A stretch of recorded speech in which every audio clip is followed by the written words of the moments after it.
Eclesiastes capítulo 10.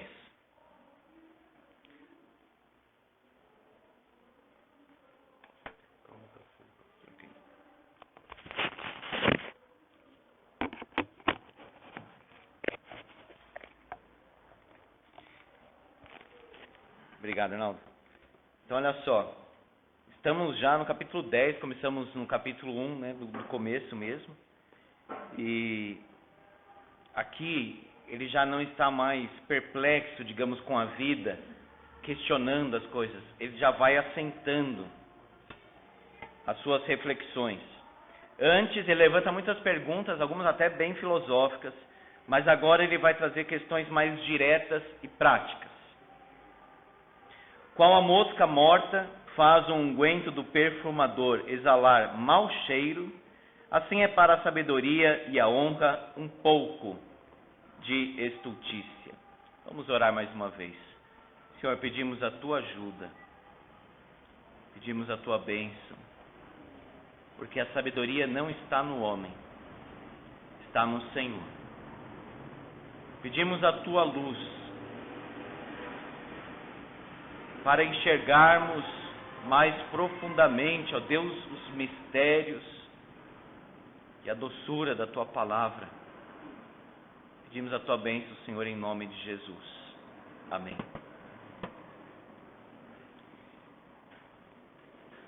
Irmãos, já começa de uma forma um tanto desconfortável, né? Alguém poderia ter nojo até do versículo 1 lido logo de cara, né? Uma mosca morta. E realmente, você vai num restaurante, está uma mosca morta lá na salada, você não fica mais com vontade de comer, né? Porque elas soltam algumas coisas, inclusive. Por isso tem ventilador no restaurante, fica alguém ali sempre olhando. E ninguém vai dizer, não, mas é só uma mosquinha, é só uma coisinha, é só um mau cheiro. A ideia aqui é a seguinte: a mosca morta, dentro de um perfume, né, um unguento aqui, estraga, acaba com o perfume. A gente disse a dona Guilmar aqui, acabou com o perfume, faz exalar mau cheiro. Então é só uma mosquinha, tão pequena, mas o estrago é muito grande. É como eu coloquei aqui, só um pouquinho não faz mal? Infelizmente, o que eu tenho visto é que esse só um pouquinho vem, sabe de quem? Do inimigo. Que muitas vezes diz o seguinte: experimenta só um pouquinho de droga, diz para o jovem. Só um pouquinho. Só um pouquinho de maconha, não faz mal a ninguém, é natural. Quem dera fosse legalizado, né, eles falam. Só um pouquinho. Foi liberado aí nos grandes países, não sei o quê. Só um pouquinho não faz mal. O grande problema é exatamente como está aqui, irmãos. Esse pouquinho vai tomando proporções ainda maiores e afetando outras coisas mais profundas. Só um pouquinho começa. Já viu um buraco de rua? Passa naquela rua lá, o carro dá uma tropeçada assim, dá uma baqueada. Depois você passar, depois de uma semana, se alguém não consertou aquilo, é um buraco enorme. Ali em cima da rua do Shopping Metrô Tucuruvi, aquela parte que fizeram depois, por cima, tinha um buraco ali enorme. E você não pode ficar no canto, porque fica cheio de carro ali, todo mundo passando naquele buraco. Num dia só, porque o movimento ali é muito grande, o buraco já estava muito maior. Coisas não resolvidas na nossa vida, ainda que sejam pequenas, elas ganham proporções maiores depois. E no caso aqui o foco é, assim é para a sabedoria e a honra um pouco de estultícia. Então tem a sabedoria e tem a honra. Mas se você pega alguém que diz que ama tanto a esposa, que tem tanto carinho com os filhos, mas de repente você em algum lance pega essa pessoa em uma situação constrangedora, de traição, de infidelidade, toda aquela sabedoria, toda aquela honra, vai embora. Foi só um pouquinho, alguém diria. mas que estrago que fez. Uma palavra destrói muito, ainda que seja só uma palavra, só uma frase. A sabedoria aqui, então, é uma sabedoria estragada por um lapso, uma frase, um acontecimento. A pessoa parece tão inteligente, tão sábia, tão estimada, mas de repente faz uma coisa grosseira. Tudo aquilo desmorona. É como um filme que o final acabou com o filme inteiro. Estava gostando do filme, o começo, o meio, a drama, tudo, as personagens. Aí no final terrível, estranho, desconexo, acabou com o filme inteiro. Coisas, irmãos, que a gente deixa entrar, uma olhada tão curta, leva para um adultério, no caso de Davi. Ele só estava olhando. Homem é assim mesmo, né? Não é esse refrão que a gente ouve aí? Não, homem é assim mesmo. Os homens são assim. Graças a Deus não são todos assim. E Davi começou olhando, acabou em adultério, depois matou Urias, de fato ele matou, e aí trouxe a espada para sua própria casa. O seu filho morreu. Está registrado a história, o que aconteceu. Tanto que diz um texto lá em Reis, Davi foi fiel ao Senhor, obedeceu muito o Senhor, aí diz, exceto no caso de Urias. Então fica essa mancha, fica essa coisa. Não aos olhos de Deus, porque Deus é um Deus perdoador. Mas como seria bom se essa mancha não estivesse na história de Davi? E não tivesse esse percalço lá. Um pouco então de estultícia. Estultícia significa tolice. Uma tolice, uma coisa insensata. Um pouco só estraga muita coisa boa. Uma queda pode destruir uma vida. Uma palavra pode arruinar um relacionamento. Quando eu dava aula lá no EJA Mackenzie, um aluno tinha muita dificuldade de aprender. E era estranho, porque ele era esperto assim, com as coisas, nas coisas da vida, etc. Porque as inteligências são múltiplas, viu, irmãos? Então, nem sempre a pessoa vai ser inteligente num ponto, ela é em outro. E é inteligente do mesmo jeito. Mas ele tinha muita dificuldade de reter as coisas. E aí um dia, meio que aconselhando, porque eu era professor, mas era pastor também, marcava para conversar com os alunos. Ele me falou assim, professor, sabe por que eu não aprendo as coisas direito? Ele falava assim, coitado. Porque quando eu era pequeno, eu estava com dificuldade, meu pai me deu um soco em mim e disse que eu era burro. E ele falou que aquilo entrou nele de tal forma, irmãos, porque a criança é completamente diferente do adulto. O peso do que o pai fala é um peso assim de verdade total, está entrando na criança aquilo que está falando. Então, ainda deu um soco para interiorizar ainda mais a dor nele, travou para aprender. Aí, graças a Deus, li a palavra de Deus, orei. Primeiro disse, mas o que Deus diz sobre você? Porque o que Deus diz está acima do que qualquer outra pessoa diz. Mas veja, foi apenas um momento, mas algo tão rude, tão grave, que travou o menino para aprender. Ficou com uma certa deficiência intelectual. Precisa ter muito cuidado, irmãos, porque a ira leva para essas coisas. A ira destrói grandes momentos.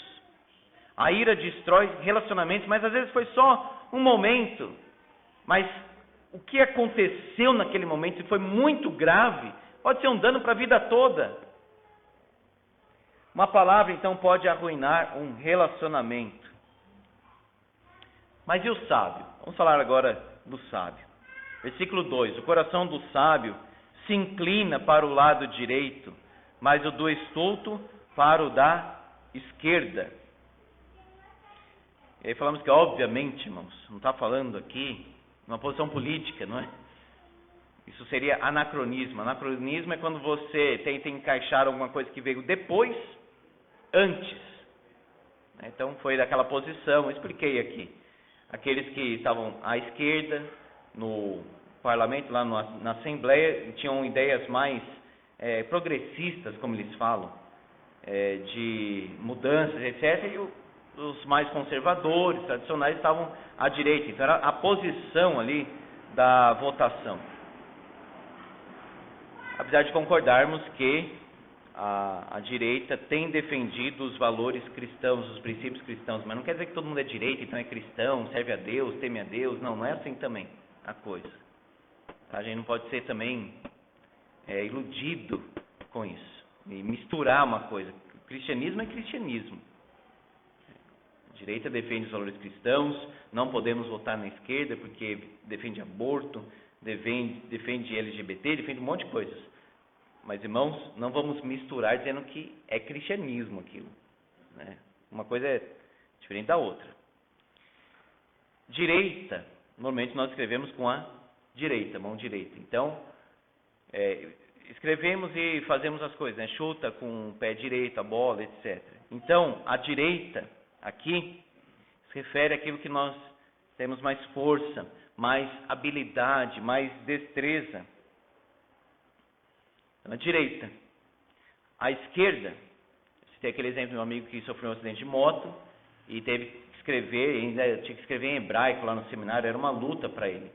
Foi muito difícil, mesmo assim, com muito esforço, mesmo assim foi difícil para ele escrever. A esquerda. Então, o sábio, ele se volta para aquilo que é mais elevado.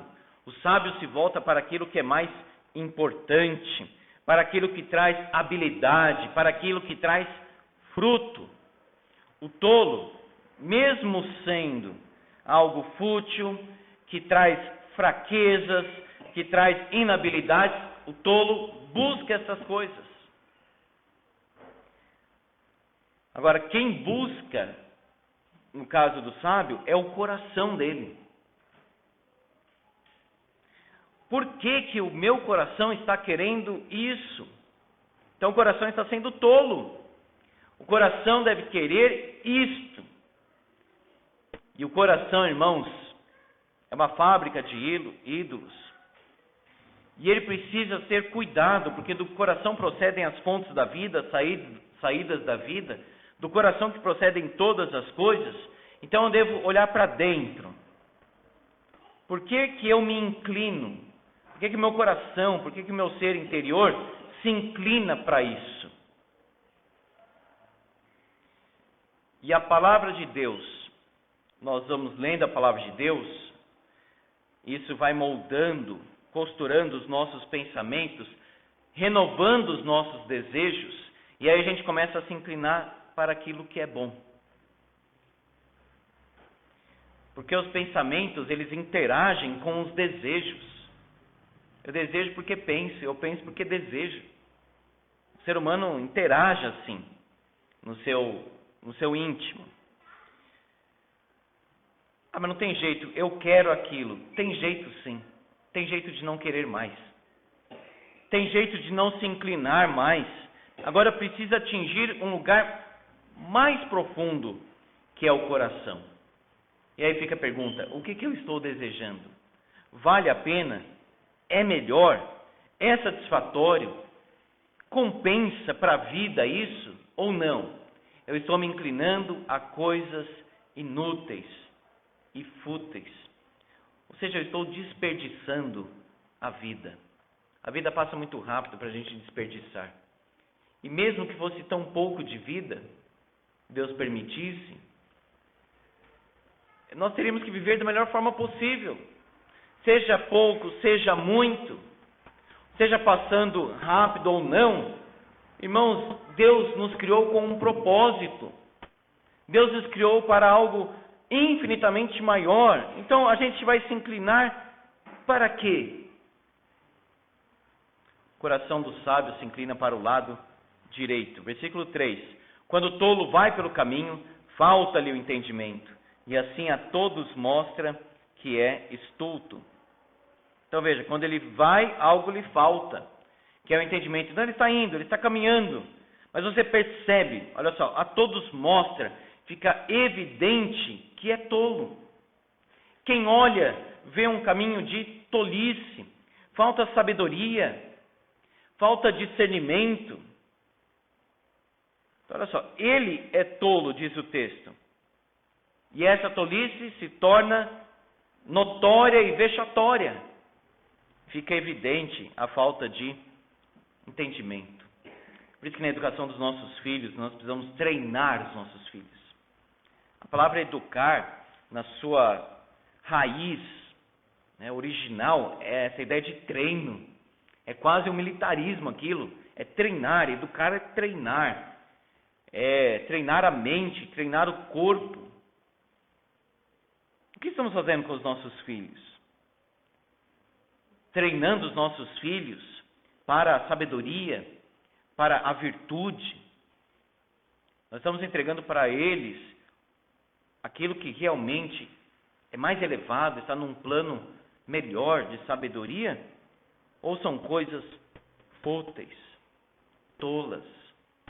Ou será que os nossos filhos estão assim, num ócio, sem perspectiva? Olha só, o tolo vai pelo caminho, mas lhe falta o entendimento. E assim a todos mostra que é estulto. Versículo 4 a 7. Levantando-se contra ti a indignação do governador, não deixes o teu lugar, porque o ânimo sereno acalma grandes ofensores. Então, a pessoa que enfrenta a ira de um superior tem como primeira reação deixar o lugar. Não está dando certo, essa pessoa me ofendeu. Então, o escape que nós geralmente buscamos é deixar o posto, deixar o lugar. E aqui nós temos várias aplicações. Primeiro é a igreja. Aconteceu isso na igreja, então vou procurar outra. Será que na outra não vai acontecer também? Só tem uma igreja que não vai acontecer nada, que é o céu. De pessoas perfeitas, aperfeiçoadas. Então, olha só, levantando-se contra ti a indignação do governador, do superior, nós vamos ver que, no caso aqui, o governador é alguém que está em falta, está errado. Mesmo assim, não deixes o teu lugar. Como lidar com a indignação do governador?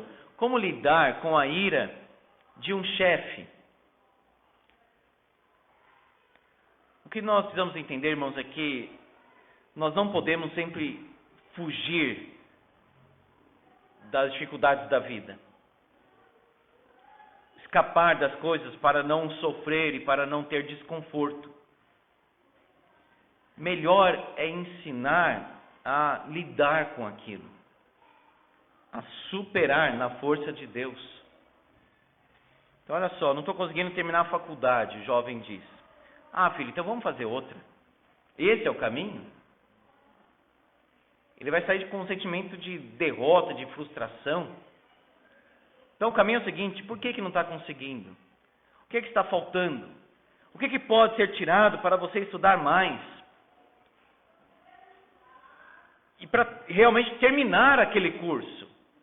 E não escapar. E não sair.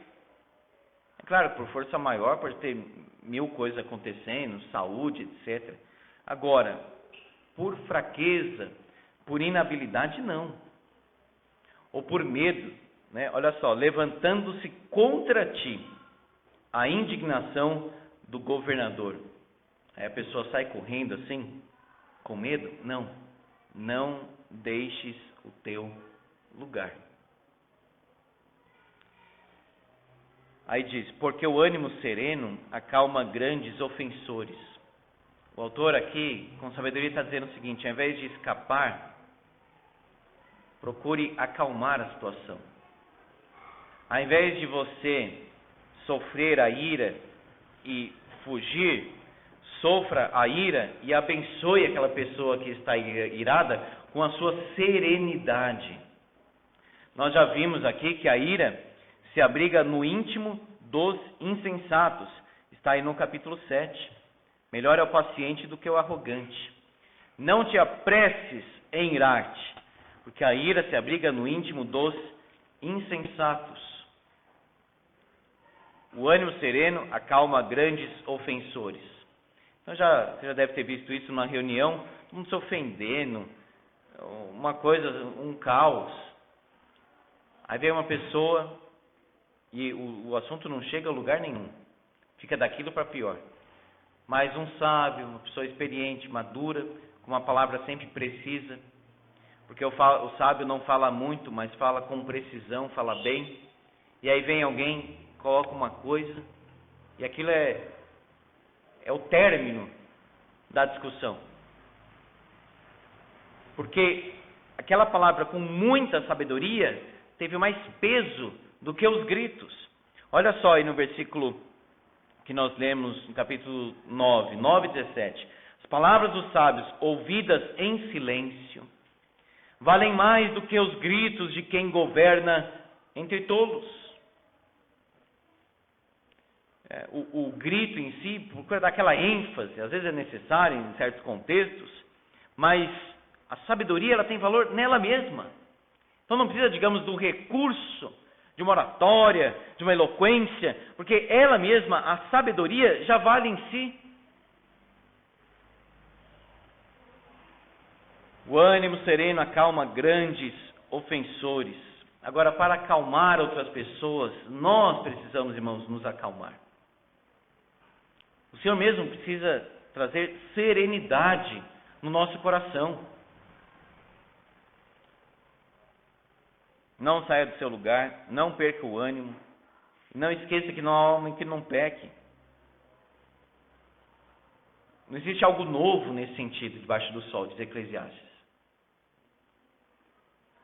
Olha só, versículo 5, vai falar do governador. Ainda há um mal que vi debaixo do sol, erro que procede do governador. O tolo posto em grandes alturas, mas os ricos assentados em lugar baixo. Vi servos a cavalo e príncipes andando a pé como servos sobre a terra. Então o que ele está dizendo é o seguinte, que ele está identificando aqui é a falta de sabedoria do governador, de honrar aquele que não deve ser honrado. E olha só, no primeiro momento parece que está fazendo acepção de pessoas, né? A Bíblia condena a acepção de pessoas. Quando olha simplesmente para aquilo que a pessoa tem, aí faz uma diferença. Tiago condena isso, Jesus condena isso o tempo todo. Então é óbvio que não está dizendo isso. Olha só, o rico, o versículo 6 está em contraste com o tolo. Então é um rico sábio, é um rico honesto, é um rico que conquistou as coisas. E o outro é o tolo, ou seja, o esperto, que pensa que pode não seguir o caminho correto e mesmo assim ter as coisas. Mas o governador aqui honra quem? O tolo. O tolo. Ele não tem um princípio de autoridade na sua cabeça, tanto que ele não honra o príncipe. Não honra o príncipe. Existe diferença, sim, diferença devida ao pai, à mãe, ao outro que é igual. Um deve receber mais honra do que o outro, no sentido de hierarquia, de autoridade, mas é óbvio que a sociedade está estruturada dessa forma. Então, se tem um assunto, quem deve falar primeiro? Está lá os irmãos reunidos, o pai, a mãe, é óbvio que é o pai que deve falar primeiro, e não um filho, e aí outro filho, aí o pai tenta falar em um momento lá no meio.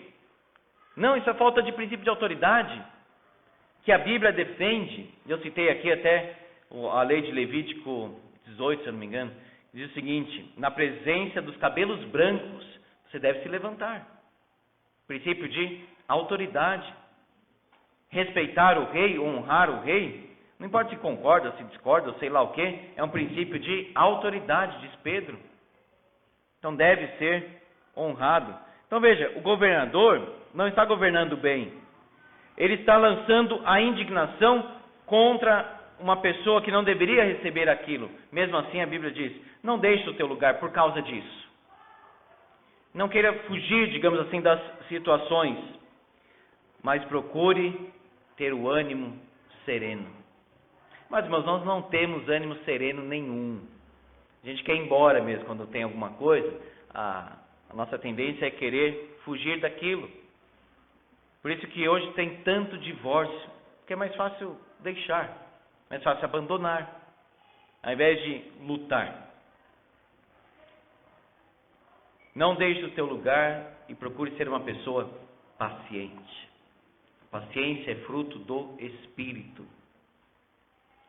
Eu não nasci assim, ninguém nasceu. Esse nível de paciência, essa serenidade para resolver as questões. Isso não está dizendo que não deva ser colocada a força em alguns momentos, deve sim, mas mesmo assim com serenidade, ou seja, com tranquilidade de espírito. Não num exagero ou numa coisa assim descontrolada. Quando você vê que a pessoa está desorientada, não, ela continua serena internamente. A palavra da sabedoria. Vamos lá, semeadura, versículo 8. Quem abre uma cova, nela cairá. Quem rompe um muro, mordê-lo-á uma cobra. Quem arranca pedras, será maltratado por elas. E o que racha lenha, expõe-se ao perigo. Parece uma visão muito pessimista, né? Melhor não trabalhar, porque se você abre uma cova, você pode cair. Se você quebra um muro, uma cobra pode estar ali escondida, como era comum naquela época, e te morder. Então vai arrancar pedras, elas podem te cortar. Rachar lenha, o machado pode te cortar também, né? O machado poderia escapar, inclusive acertar o outro, matar o outro. O texto está dizendo o seguinte: a gente precisa ter cuidado no trabalho. E precisa ter a disposição para correr os riscos também. Porque se nós calcularmos, irmãos, tudo o que pode acontecer, a gente não sai de casa mais. Aí você começa a calcular o que pode acontecer dentro de casa também. Ah, não vou lavar o banheiro porque eu posso cair, porque quando passa cândida vai ficar muito escorregadio. Não vou dirigir mais porque eu posso bater o carro. Não vou mais pegar o metrô porque eu não sei o que pode acontecer, quem vai estar ali dentro. Se a pessoa cair nesse pensamento, ela vai viver uma tortura. Ela não vai conseguir viver mais. E infelizmente, irmãos, é muito triste. Muitas pessoas estão assim. Muitas pessoas que não eram assim, depois dessa pandemia e dessa linha que tomaram, ficaram. Pessoas que não conseguem mais colocar o pé para fora. E eu vi crianças que os pais ficaram tão assim, colocaram medo na cabeça das crianças, e as crianças não conseguem mais brincar num parque. Tem criança viciada agora em passar álcool gel. No primeiro momento alguém pode achar isso até engraçado, mas, meu irmão, virou um toque. A criança constantemente passando aquilo, e vai fazendo mal, né? Se você passa de forma exagerada, melhor é lavar as mãos mesmo. Mas se você vai passando, aquilo vai queimando, vai entrando, etc. Por quê? Um medo de uma coisa assim invisível, subjetiva, que pode entrar a qualquer momento em você e que já matou muitas pessoas. Tem uma amiga psicóloga que falou assim: minha agenda está cheia, não dou conta. Veja, o risco da vida sempre existiu e sempre existirá. Agora você imagina alguém que vai para uma batalha, ele já despede da mãe dele, aqueles jovens da batalha, naquele tom assim: não sei se volto. Mas eram corajosos. Porque eles iam lutar primeiro pela própria família, em primeiro lugar, e pela nação. Não sei se voltam. Mas é isso mesmo. Vai, enfrenta. Morra pela sua família e pelo país. Ou seja, não fique escondido, seguro em casa, porque nós precisamos lutar. Nós precisamos lutar. Quem abre uma cova, nela cairá. Se não tiver o cuidado. Olha a questão do cuidado que aparece no versículo 10. Se o ferro está embotado e não se lhe afia o corte, é preciso redobrar a força, mas a sabedoria resolve com bom êxito. Então, olha só. O ferro aqui que não está afiado, né, já está embotado, já não está produzindo da mesma forma. Tem alguém que não tem cuidado com o seu trabalho. Alguém desavisado. tantas coisas se nós parássemos um pouco para pensar, sem entrar sempre num modo automático. Já viu, a gente está fazendo alguma coisa assim, e chega alguém, observa e diz, será que não era melhor fazer assim? Aí você diz, como que eu não pensei nisso antes? Como eu não pensei nisso antes? Então, às vezes, precisa realmente alguém chegar de fora e observar a situação e dizer, olha, não é melhor afiar o machado? Porque você está aí num esforço, para um pouco, afia o machado, volta e produz muito mais.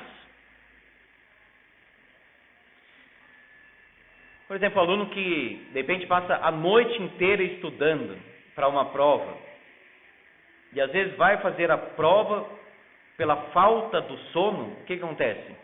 Concentração, raciocínio, cai bastante, ele vai mal às vezes. Estudou, mas não está disposto ali para fazer a prova. Tem uma tirinha do Kelvin muito interessante, que ele estudou assim, e chegou na hora da prova, ele dormiu lá e não fez nada, coitado. Dormiu na hora da prova. Era melhor ter disciplinado o tempo, organizado a vida e resolvido com bom êxito. Versículo 11. Aqui está falando da preparação da sabedoria. Se a cobra morder antes de estar encantada, não há vantagem no encantador. A gente parou aqui. O encantador da cobra, já devem ter visto aquela cena clássica daquele, normalmente indiano, né? Toca a flautinha, a cobra sai dançando assim. Esse é o encantador. Então ele consegue dominar a cobra. Mas, se a cobra morde ele antes, o que adianta ele ser um encantador? Não, parece coisa assim simples, mas quanta sabedoria tem aqui nessas palavras. Eu vou fazer isso, vou fazer aquilo outro. Mas se antes de tudo isso eu não planejei uma coisa que era tão fundamental, não adianta nada eu ter pensado tantas outras coisas. Então veja, eu sou um encantador, vocês vão ver o que eu vou fazer. Aí ele fica se gloriando, ele é um encantador, mas ele, pelo descuido, a cobra morde ele antes. Qual que é a vantagem dele ser um encantador? Por isso que a gente precisa se preparar, precisa ter cuidado, precisa ter disposição para trabalho. O que faltou para o encantador então? Falta de atenção,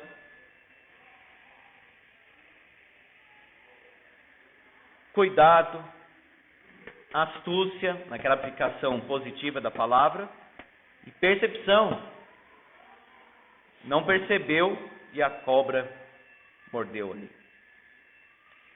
Agora contrastes. Nas palavras do sábio, a favor, versículo 12. Mas ao tolo os seus lábios devoram. Já expliquei na poesia hebraica, nós temos vários tipos de paralelos. Então tem um paralelismo, que é o chamado paralelismo de sinônimos. Não é sinônimo de palavra, de ideias. O clássico é, os céus declaram a glória de Deus, e o firmamento anuncia a obra das suas mãos. A segunda linha dessa poesia quer dizer a mesma coisa que a primeira. Então tem muito isso na poesia hebraica.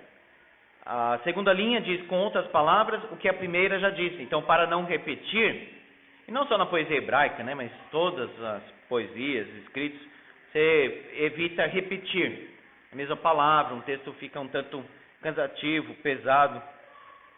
Então, olha só, nas palavras do sábio há favor, mas ao tolo os seus lábios devoram, ou seja, nos seus lábios não há favor.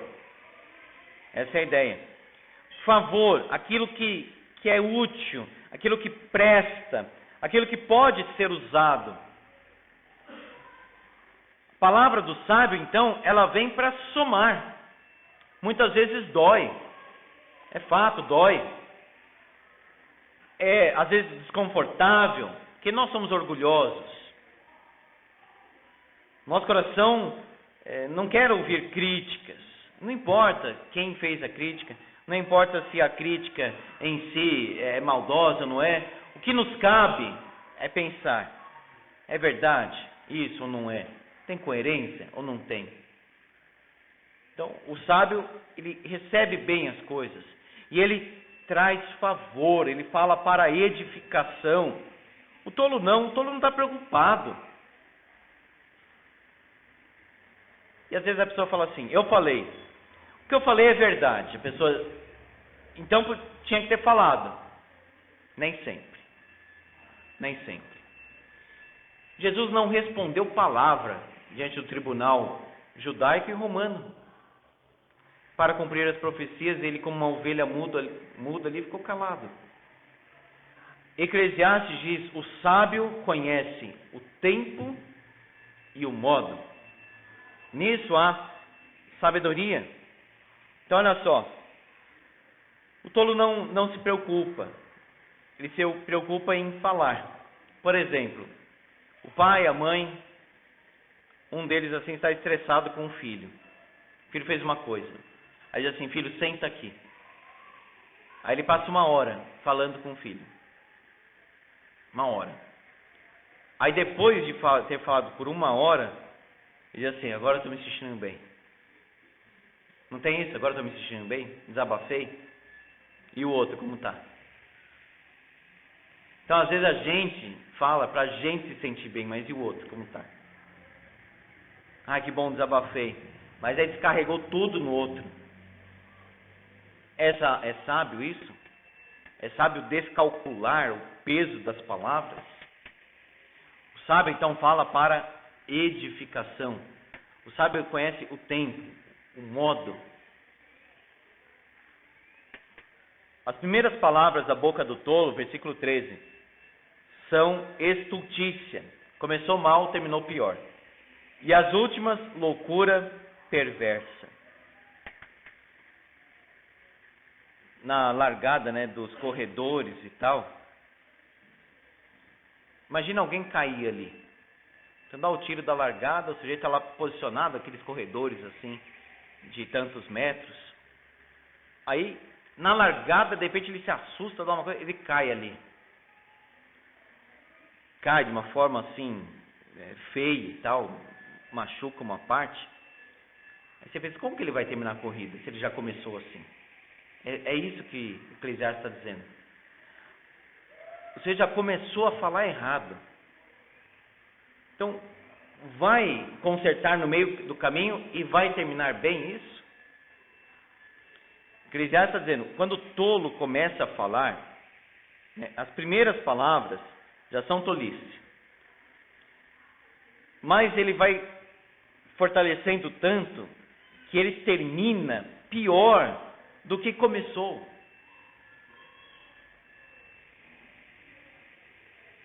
Se é tolo,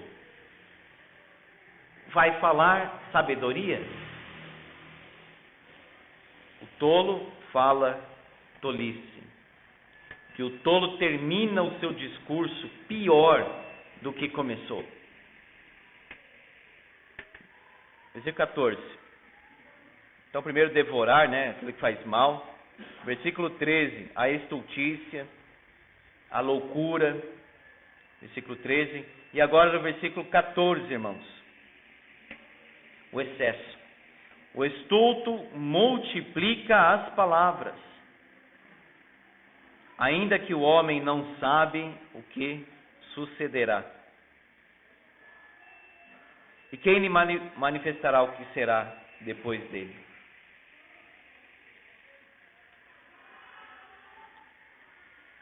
Tem uma música antiga que dizia assim, fala demais porque não tem nada a dizer. Não é? Já viu alguém falou, fez um discurso, às vezes até numa ocasião, aí você pensa assim, o que ele falou? Ou seja, qual que era o ponto? Qual que é o sentido? O tolo, por não ter a sabedoria, ele desencaminha no meio das suas palavras.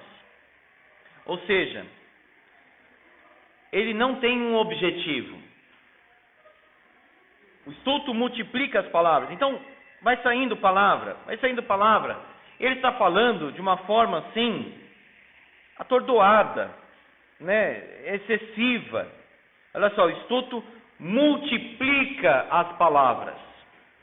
Por que multiplicou? Olha só, às vezes um discurso de 1 hora, de 2, pode ser muito útil e válido.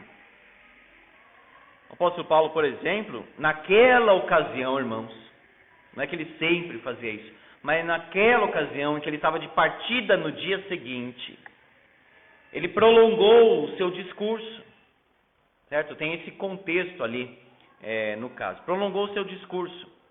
Um jovem lá acabou dormindo, morreu e Paulo ressuscitou ele. Ele estava de viagem, então foi um discurso mais longo, mas como foi proveitoso para aqueles irmãos, porque ele estava de partida.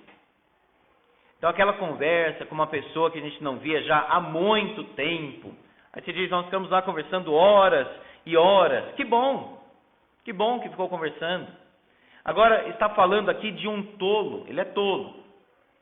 Ele começa a falar, o começo já é estultícia, o término é perversidade. Então, como essas palavras de dentro do discurso dele não têm qualidade, são palavras multiplicadas, palavras desnecessárias. E olha só, o estulto multiplica as palavras, ainda que o homem não sabe o que sucederá. Ele fala como se soubesse muito. Ele fala como se tivesse a sabedoria, e a pessoa às vezes se convence disso. Aí que é pior, não saber a sua própria, ou não perceber a sua própria estultícia. Falar em excesso. Nem falta, quando a pessoa não fala nada, eu também não vou falar mais nada, isso é falta. Nem excesso. Aquilo que cabe, aquilo que é necessário, aquilo que é de proveito, aquilo que vai edificar, aquilo que é no tempo e no modo correto. Versículo 15. O trabalho do tolo o fadiga, pois nem sabe ir à cidade.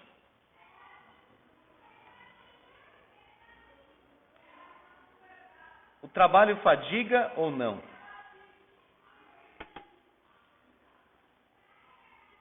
Fatiga. Depois da queda tem o cansaço.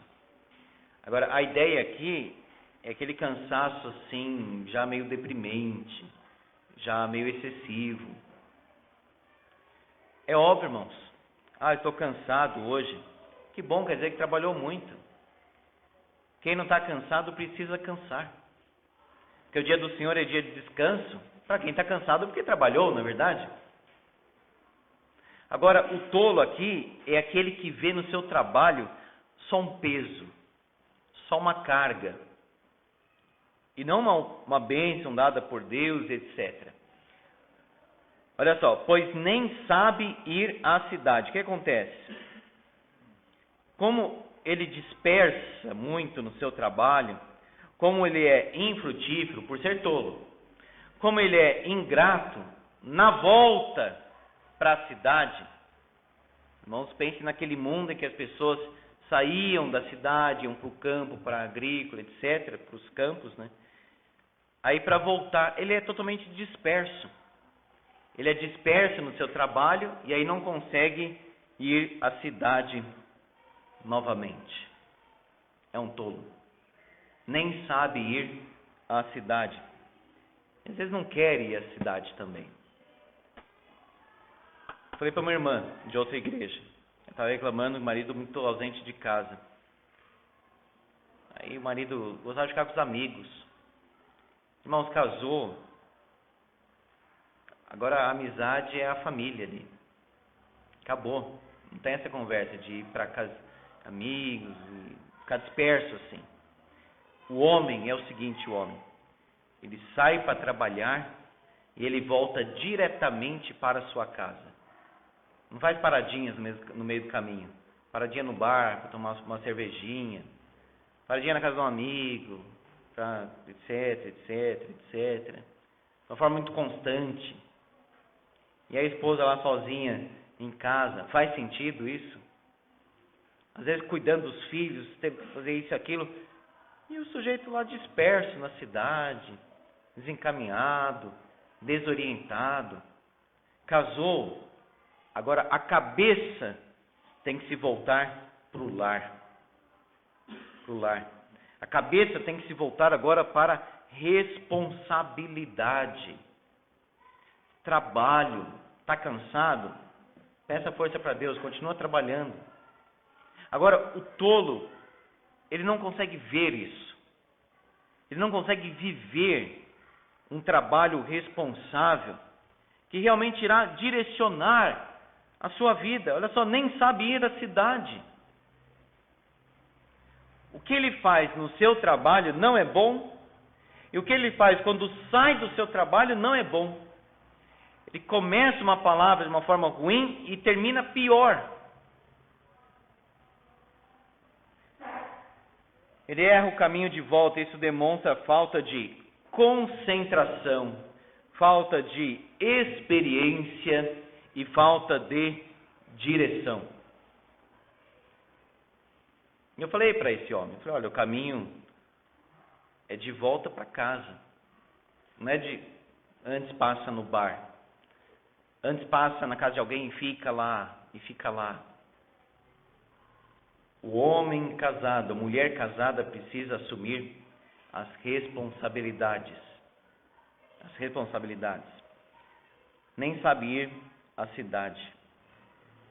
Isso se refere também, irmãos, à questão das habilidades, que são importantes para desenvolver. Eu estou muito preocupado com as crianças, adolescentes, que não têm habilidades. Porque antes, infelizmente a gente começa a falar muito antes, né? Mas é quando o tempo fica pior, aí você começa antes, né? Antes, as pessoas conheciam as coisas e desenvolviam ao lado do pai, menino, pai, menina, mãe.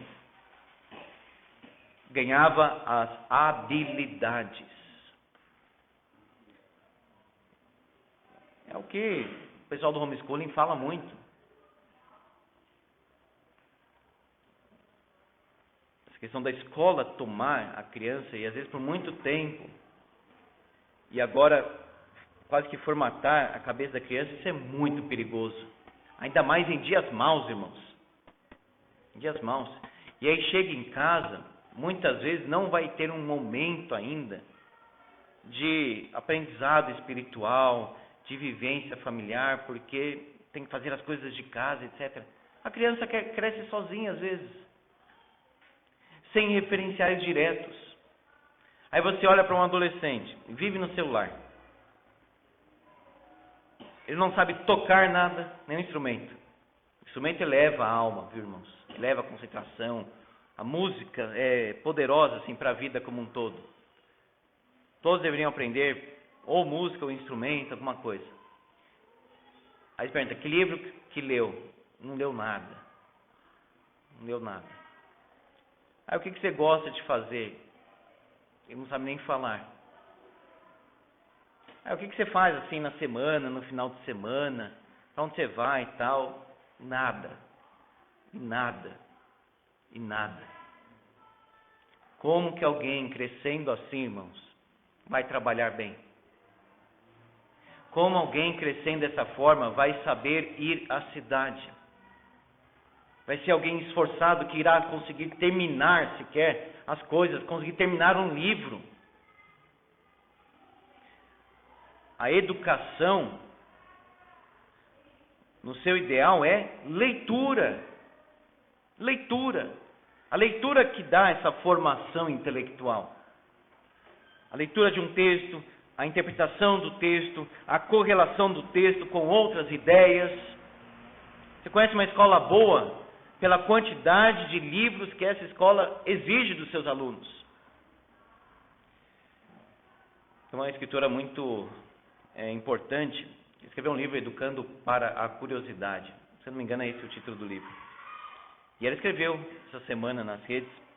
Você conhece a qualidade, mais ou menos assim. Você conhece a qualidade, a postura da escola, pela ênfase que dá na leitura dos livros. Lê os originais e não fragmentos. Ou coisas que vêm assim de segunda mão, que já são interpretadas por alguém. Aí você pega um livro de história, esse livro de história vai acabar com a Reforma Protestante. Vai dizer que João Calvino era capitalista, vai dizer que Lutero era um doido que fazia várias coisas, etc. Um livro de história, didático, antididático. A gente precisa treinar os nossos filhos para que eles trabalhem. Tem um autor muito interessante, enfim, de fora, né, do contexto evangélico, mas que fala coisas interessantes, até onde eu pude ler, que ele diz o seguinte: comece arrumando a sua cama. Alguém sabe quem é esse? Kiron Henrique? Não? Mas por quê? Muitos adolescentes hoje estão preocupados com o desmatamento da Amazônia, né? Eles acham que tem a queimada, com o mundo e etc. Nem a cama deles eles estão arrumando. Não é verdade isso? Então às vezes está com uma preocupação assim tão macro, mas na própria vida, vê a louça lá para lavar e não faz nada. Fica ali a louça, né? Ele acha que alguma coisa mágica ali irá acontecer.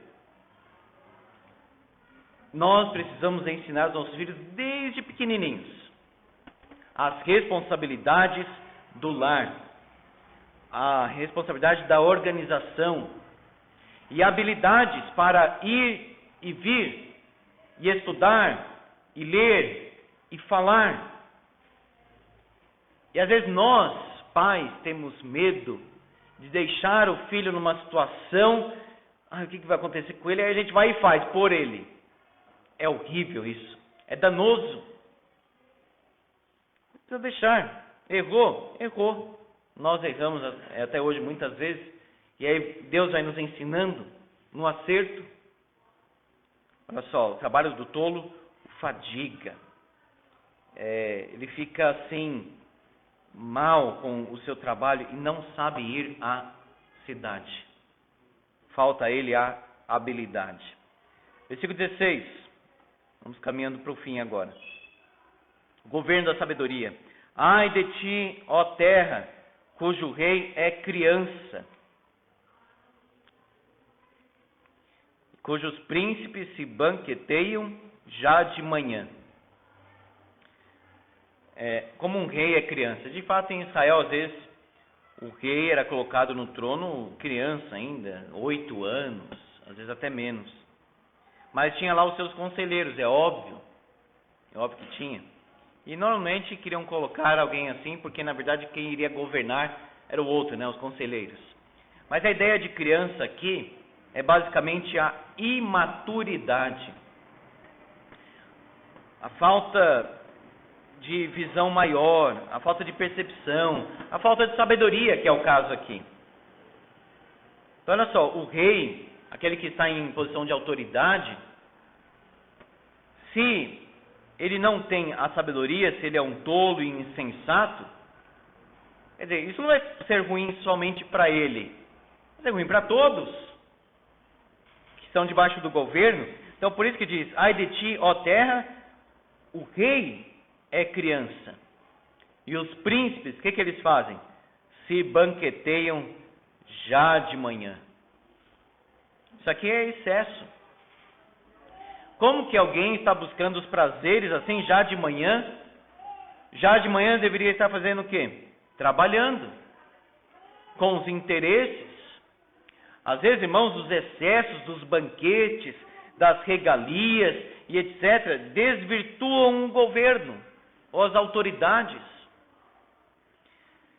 É interessante que o próprio Aristóteles, que foi o mestre de Alexandre Magno, Alexandre o Grande, tinha medo quando ele chegasse lá na Babilônia, por causa das riquezas da Babilônia. E de fato isso aconteceu, porque os soldados de Alexandre ficaram tão encantados com aquela cidade que eles começaram a engordar e achassem que, nossa, isso aqui é tudo. Alexandre teve que chamar os soldados e dizer: olha, nós vamos conquistar mais ainda. O plano de conquista é Babilônia, é Índia, é muito distante ainda. Mas eles queriam Babilônia. Banquete já de manhã. Nós estamos falando da educação dos filhos, e é muito importante a gente ensinar para os nossos filhos o seguinte: banquete não é todo dia. Privilégio é privilégio, então não pode ser coisa assim habitual. Aqui está falando dos príncipes se banqueteando de manhã já. Eles já caem no excesso. A nossa vida precisa ser disciplinada. Banquete, comida melhor e etc. É neste momento aqui, tá? É nesse momento. É nesse dia. A vida do príncipe deve ser uma vida de equilíbrio, de ponderação. Banquete demais estraga a pessoa.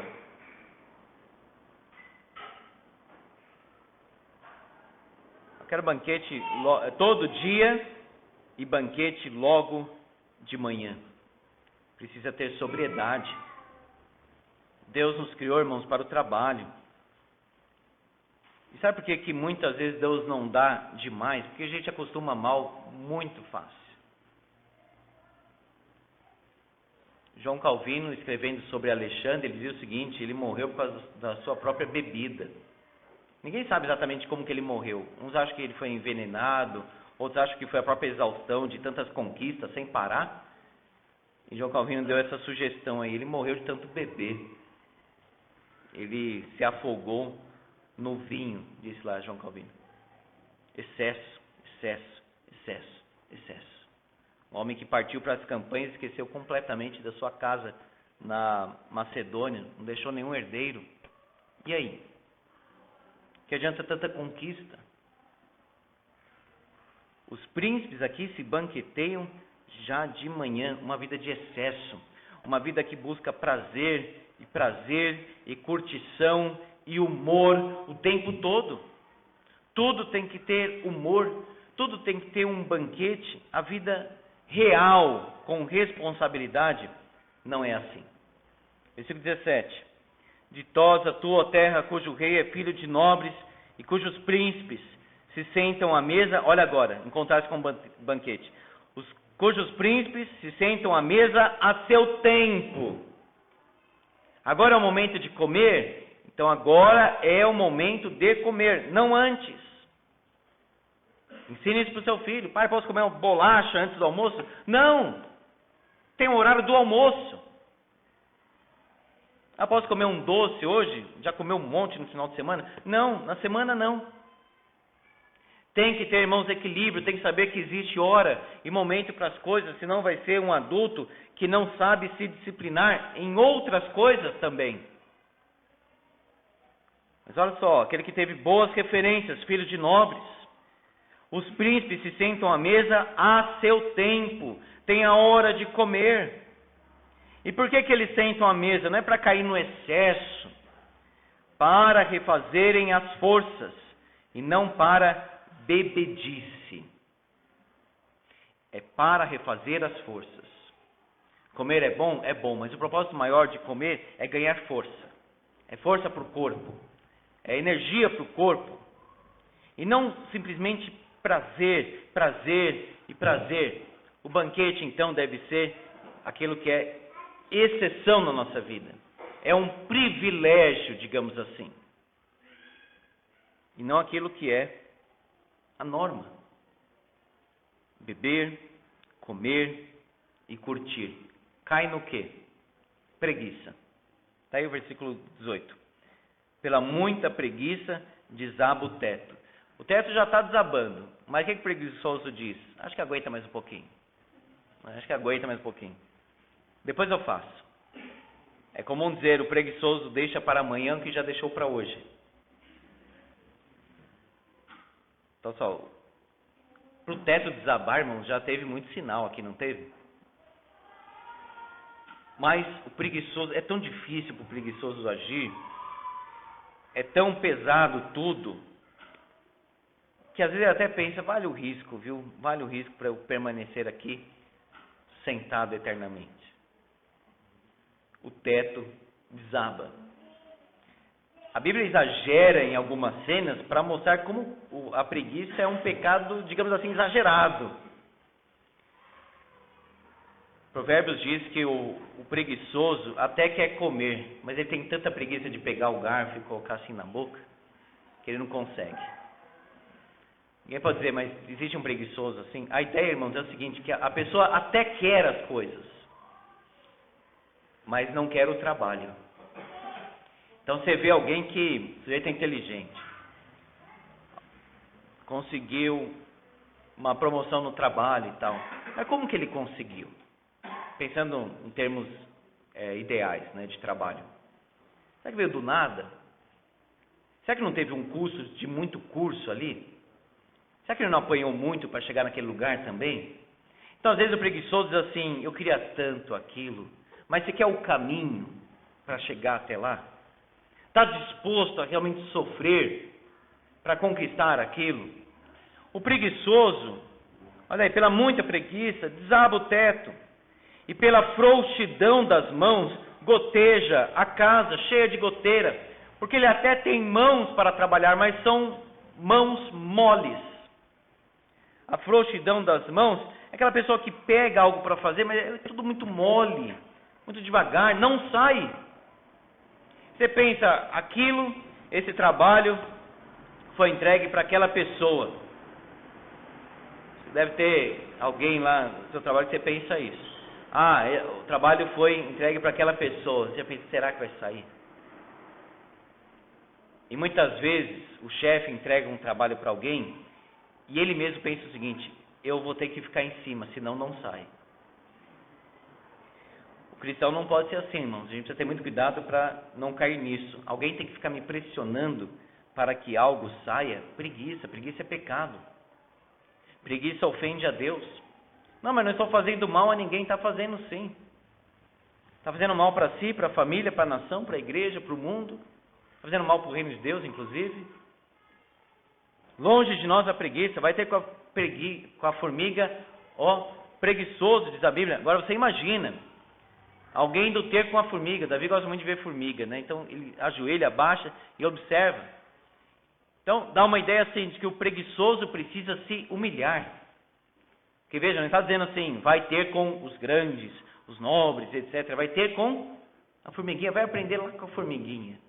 Essa semana com ele eu vi a formiguinha carregando lá uma folha assim enorme para ela. Eu falei, olha filho, essa aí é esforçada. Aí peguei o texto da Bíblia para explicar lá Provérbios 6. Foi lá no quintal de casa. Por quê? Alguém pode dizer, eu vou fazer assim aquilo que dá por baixo, assim dá isso. A formiga não pensa assim, não é? Carrega e carrega muito. E aí você vê um sentimento até meio corporativo entre elas, muito pesado, se junta e carrega. Mas o preguiçoso, o teto desaba. Pela frouxidão das mãos, goteja a casa. E quando tudo isso acontece, para resolver, é algo assim, muito desgastante. Muito desgastante. Jesus disse, meu pai trabalha até agora, e eu também trabalho. Jesus, para evangelizar, ele deixou até de comer. As pessoas falaram, mestre, come. Ele disse, não, a prioridade agora é essa, depois eu como. Quando a pessoa realmente está envolvida com algo, estava conversando com um amigo da Rota, e ele falou assim, da polícia militar lá da Rota, né? Ele falou o seguinte, olha, às vezes deixava até de comer para fazer as coisas. Que baleado poderia ter complicações se a gente tivesse comido. Estava ali para dar o sangue, para morrer. Deixou até de comer. Não quero cair, irmãos, num trabalho excessivo e a pessoa acaba idolatrando o trabalho. Mas também, irmãos, do outro lado está a preguiça. No meio termo está o trabalho com muito esforço e responsabilidade e o período de descanso, o período de lazer, o período com a família, o equilíbrio, trabalho. Versículo 19, festim faz-se para rir, o vinho alegra a vida e o dinheiro atende a tudo. Olha só, a festa, o vinho, momentos bons fazem parte da vida cristã também. Jesus não foi numa festa de casamento, Caná da Galileia, ele não multiplicou o vinho ali, que poderia trazer uma situação extremamente constrangedora. Sim, o vinho alegra a vida. Eclesiastes, várias vezes a gente já viu isso. Ele não condena as coisas boas da vida, os prazeres da vida. A comida hoje estava muito boa, farta. Que bom, ótimo, ótimo. A família se reuniu, foi uma festa muito boa, nós demos muita risada. Ótimo. Também faz parte da vida cristã isso. Não está fora da vida cristã. Como se a vida cristã sempre tivesse que ser grave, penosa e sem as coisas da vida, não pode ter nada, etc. Não. Faz parte. Deus é glorificado nessas coisas também, quando nós recebemos com gratidão e alegria na presença dele. Agora olha como termina o verso. O dinheiro atende a tudo. A Bíblia diz que o amor ao dinheiro é a raiz de todos os males, não é? Não diz o dinheiro. Diz o amor ao dinheiro. O dinheiro em si pode ser uma bênção, se for usado para a glória de Deus. Mas o que esse texto está dizendo é o seguinte: a pessoa deseja coisas boas nessa vida, é de muito esforço. E nós precisamos de dinheiro para realizarmos as coisas e para termos as coisas. Eu gostaria de festa, gostaria de vinho, bebida, vestes boas. Então precisa de dinheiro. Essa é a realidade que Eclesiastes está dizendo. Precisa trabalhar, precisa de dinheiro, precisa disso e daquilo. Nós vamos ter cuidado para não alimentarmos ganância no coração dos jovens. Eu quero ter dinheiro para ter isso, quero ter dinheiro para aquilo outro e conquistar isso e aquilo. Por outro lado, se um jovem diz o seguinte: olha, tanto faz quanto eu ganho, tanto faz se eu tenho faculdade, eu não tenho, tanto faz se eu tenho dinheiro, não, aí está errado também. Porque precisa ter casa. Hoje o carro é necessário também. Precisa ter dinheiro, sim. Então um jovem está errado se ele está com esse tipo de conversa. Não, eu consigo ver com o básico, Deus irá me sustentar, etc. Não, tem que trabalhar, tem que produzir, tem que cooperar em casa, tem que fazer, tem que realizar, senão está pecando. Versículo 20 para encerrar. Nem no teu pensamento amaldiçoes o rei. Amaldiçoar é falar mal, denegrir, ofender o rei. Nem tampouco no mais interior do teu quarto o rico.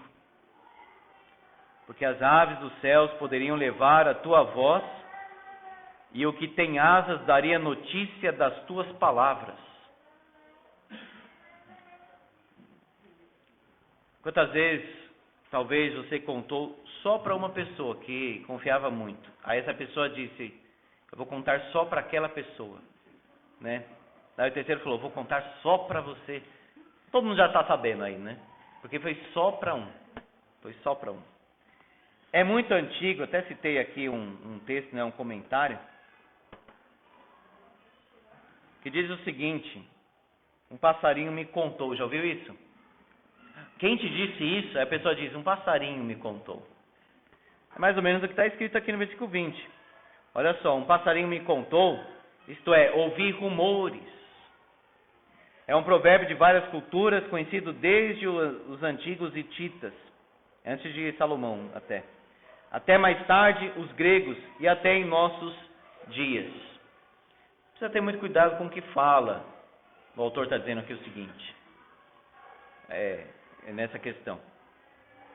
Você chega para alguém e contou algo que é muito particular, é muito secreto. Precisa ter muito cuidado com isso, porque se é tão particular, se é tão secreto, não pode ser exposto. Quem garante realmente que aquela pessoa não vai contar para outra?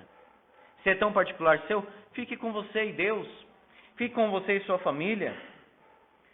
O perigo, então, de alimentar pensamentos maus é que a pessoa pode, num momento de descuido, deixar escapar o que mais tarde vai causar remorso. Porque aqui fala que nem no quarto. Sabe quando no quarto está falando mal de alguém? Ah, aquela pessoa isso, aquela pessoa aquilo outro, me fez mal, não gosto dela, tal. Está reforçando, está interiorizando. Isso vai fazer mal para o coração em algum outro momento, já que pensou tanto, já que colocou tanto, vai soltar o que pensa. E aí vai ser muito danoso. Irmãos, exemplo maior de sabedoria em tudo é o Senhor Jesus. Pensamentos, palavras e práticas. Ele foi absolutamente sábio em todas as coisas. Tudo que ele fez, tudo que ele falou. Ele é o sábio maior que Salomão. Porque até o Salomão, na sua sabedoria, se desviou. Ele jamais. E diz o texto que nem dolo algum se achou em sua boca. Ou seja, mesmo ultrajado, como nós vimos aqui, mesmo criticado, injustamente sempre, obviamente, ele se entregava a Deus. O que falta na nossa vida, muitas vezes, é que a gente se defende muito e entregamos pouco para Deus nos defender. Ele se entregava àquele que julga retamente. E que as nossas palavras sejam palavras ponderadas, palavras de edificação, palavras de exortação, sim, palavras que muitas vezes machucam, mas palavras sábias. Não é machucar por machucar, não é simplesmente trazer uma coisa por trazer, mas é uma palavra necessária e edificante. Que Deus os abençoe. Amém. Vamos orar. Senhor, que a Tua graça nos ajude e sustente a cada momento. Nós, Senhor, queremos viver na sabedoria. Nós precisamos do Senhor, porque a nossa tendência, muitas vezes, é falar demais. Nossa tendência é falar e depois pensar bem no que falou. Portanto, Deus, tem misericórdia de nós, para que as nossas palavras sejam puras, boas e retas, para que o nosso coração tema o Senhor, que o Senhor se agrade de nós e dos nossos caminhos, e abençoa, Senhor, o trabalho de cada irmão, o trabalho de cada irmã. Abençoa, Senhor, para que tenhamos nós a consciência de que não podemos ser preguiçosos no cuidado da casa, no cuidado dos filhos, no cuidado do casamento, no cuidado da igreja, no cuidado da sociedade, no cuidado do país. Dá-nos, Senhor, mais responsabilidade. Dá-nos mais consciência de cooperação, para que sejamos ativos. A Tua palavra diz: o povo que conhece o seu Deus se tornará forte e ativo. Que o Senhor nos ajude, em nome de Jesus. Amém.